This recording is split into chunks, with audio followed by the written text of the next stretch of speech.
Simple cooking with Moumita রান্না করে সবাইকে স্বাগত। আজকে আবারও একটি নতুন রেসিপি নিয়ে চলে এসেছি তোমাদের সামনে, যেটার নাম হলো কাস্টার্ড কেক। রেসিপিটা অনেক দিন আগেই বানানো হয়েছে, কিন্তু আমার নিজের সময়, নিজের শারীরিক কন্ডিশনের কারণেই আমি ভিডিওটা কিন্তু ভয়েস ওভার দিতে পারিনি এতদিন ধরে। এডিটিং তো আমার বেশি করতে হয় না, এডিটিং আমার খুব তাড়াতাড়ি হয়ে যায়, কিন্তু ভয়েস ওভারটা দেওয়ার জন্য যে ফাঁকা একটা পরিবেশের দরকার হয়, সেটা আমি সারাদিনের মধ্যে একবারও পাই না। যেহেতু আমার বাড়ির সামনেই রোডে প্রচুর গাড়ি যাওয়া আসা করে, সারাদিন প্রচুর গাড়ির আওয়াজ আমার বাড়ির কাছেই আমাদের বাড়িতে আসে। তো সেই জন্য আমি ভয়েস ওভারটা দিতে পারি না। আর রাত্রে আমার জেগে থাকা 10টার পর আমার পক্ষে খুবই মুশকিল হয়ে যায়, যেটা আমার শারীরিক কন্ডিশনের জন্যেই আমি বেশি রাত জাগতে পারি না এখন। আর আমি তাড়াতাড়ি ঘুমিয়ে পড়ি রাত্রেবেলায়, কারণ রাত্রে না ঘুমোলে আমার সকালে স্কুল থাকে বাচ্চাদের, তাদের জন্য টিফিন বানাতে হয়, তার জন্য আমাকে সকালে অনেকটাই আগে উঠতে হয়, মানে সবার থেকেই আগে। তো এটা তো আমাদের প্রত্যেকটা গৃহবধূরই জীবনের কাহিনী, আমার নতুন করে বলার কিছু নেই তোমাদেরকে। তো আমিও একজন গৃহবধূ, সাধারণ মধ্যবিত্ত ঘরের গৃহবধূ আমি।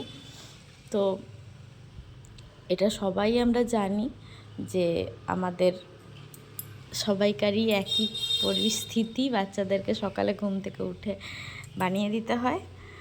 তো কিছু কথা বলবো আজ আর রেসিপি ডিটেক্ট করব না, আজ দেখে দেখে বুঝে নাও কি কি দিচ্ছি। আমি এখানে কিন্তু পেস্তা কেসারের যে কাস্টার্ডটা, ওটা ইউজ করেছি, খুব ভালো। কিন্তু তোমরা যে কোনো ফ্লেভারের কাস্টার্ড পাউডার ইউজ করতে পারো।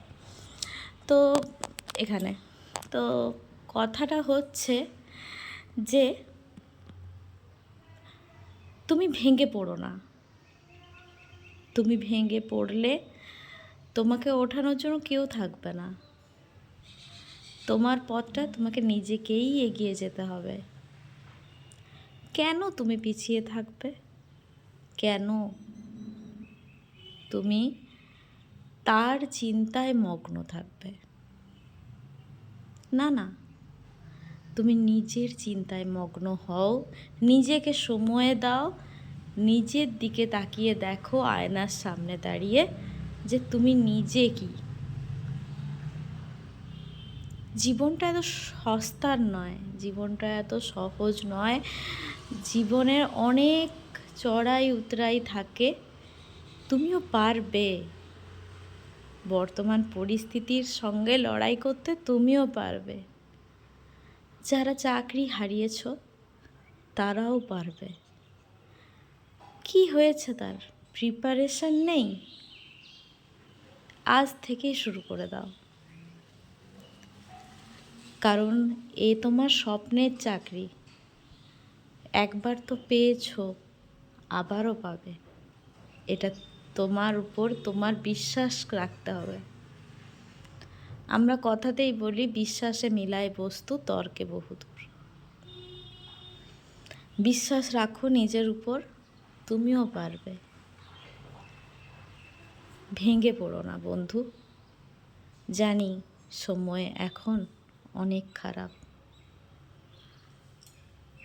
তো কথাটা কী জন্য বলছি সবাই বুঝতে পারছো আশা করি। এই আমাদের এখন যে রিসেন্ট যে আমাদের এসএলএসটিতে যেসব দিদি দাদা ভাই বোনরা চাকরি হারিয়েছে, তাদের উদ্দেশ্যে এই কথাগুলো বলা। আমিও একজন অ্যাসপিরেন্ট এসএলএসটির, আমিও এমএ বিএড করা একজন মেয়ে। আমি জানি এর দুঃখ কতখানি, কারণ আমিও যখন গ্র্যাজুয়েশন করি তারপর থেকেই এসএলএসটি পরীক্ষা পুরোপুরি বন্ধ হয়ে যায়। আমার এটা একটা ড্রিম জব ছিল, যেটা আমি এখনও পাইনি, কিন্তু চেষ্টা ছাড়িনি। এখনও আমি চেষ্টা করে যাচ্ছি ওই ড্রিম জবকে পাওয়ার। তো আমার মতো যারা যারা তোমরা এই চাকরির প্রিপারেশন নিচ্ছ, এসএলএসটি দিবে কথা ভাবছো, তারা কিন্তু পিছিয়ে থেকো না। আর যারা চাকরি হারিয়ে ফেলেছো, তাদেরকে আবার পরীক্ষা দিতে হবে, তারাও মনোবলকে দুর্বল করে দিও না। তোমরাও পারবে, আবারও পারবে। কেন পারবে না? চেষ্টা করো, আবারও পারবে। আমরাও চেষ্টা করি, তোমরাও চেষ্টা করো, সব ঠিক হয়ে যাবে। রাতের পর যেমন দিন আসে, দিনের পর আবার রাতও আসে। সব সময় কিন্তু আমাদের জীবনে রাত থাকে না, সব সময় এক সময় আমাদের জীবনে কিন্তু থাকে না। তো মনোবলকে শক্ত করে আবার প্রিপারেশন নেওয়া স্টার্ট করে দাও, নিশ্চয়ই পারবে, আবারও পারবে। যারা চাকরি হারা তাদেরও বলছি, যারা নতুন চাকরি করতে চাইছো, যারা প্রিপারেশন নিচ্ছ তাদেরও বলছি, একদম ভেঙে পড়বে না কেউ। আর যে যাই বলুক আশেপাশের মানুষরা, তাদের কথা একদম ইগনোর করে যাও এবং চুপচাপ নিজের কাজটা করে যাও, তাহলেই হলো। তোমাদের সাথে বকবক করতে করতে আমার কিন্তু কেক রেডি। এই দেখো, আমি কিন্তু যে কড়াইয়ে আমি কেক বানাই ওই কড়াইটা প্রিহিট করে আমি কেকটা চাপিয়ে দিয়েছি। কিছুক্ষণ পর কেকটা হয়ে গেল, প্রায় 40 মিনিট পর আমি এই কেকটা তোমাদের খুলে দেখালাম। এই দেখো, কেকটা কিন্তু রেডি হয়ে গেছে। আমিও কোনো দিন ভাবিনি আমি ইউটিউব মনিটাইজেশন করতে পারবো, কিন্তু পেরেছি।